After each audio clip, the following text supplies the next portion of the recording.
এটা মৌলবাদীর দেশ নয়, এটা জঙ্গিবাদের দেশ নয়। শোনা যায় বলে অভিযোগ উঠে। এমনকি কিছু বক্তা আলাদা হিন্দু রাষ্ট্র গঠনের কথা বলেছেন বলে উপস্থিত অনেকেই দাবি করেছেন। কিন্তু সবচেয়ে বড় প্রশ্ন হলো বাংলাদেশের একটি অভ্যন্তরীণ ইস্যুকে ঘিরে আয়োজন। দেখেন আমি কি বলতেছি, হিন্দু সহ সংখ্যালঘু জনগোষ্ঠী যারা আছি তারা রাজপথে নেমে আন্দোলন মিছিল করবে। এতে যদি দেশের পরিস্থিতি নষ্ট হয়, অরাজকতা সৃষ্টি হয়, তাহলে এটা দেখেন তারপরে আবার কি বলতেছি। কারণ আর কিছুদিন পরই বাংলাদেশ ভারতের সঙ্গে মিশে যাবে, আমরা বাংলাদেশ দখল করে নেব।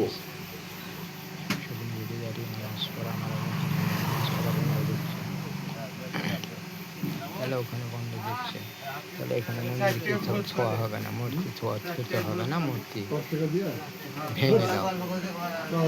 এইসব উগ্রবাদী লোকেরা জন্যই বাংলাদেশে আবার গণ্ডগোল বেঁধে যাবে। যে বাংলাদেশের প্রশাসনে অনুরোধ করতেছি যে আপনি এটা ধরে গ্রেপ্তার করেন। দেখেন বাংলাদেশের শুভেন্দু অধিকারী ইন্ডিয়াতে কি করেছে দেখেন। গৌরীপুর জামে মসজিদে মুসল্লিদের প্রবেশ নিষিদ্ধ করা হলো।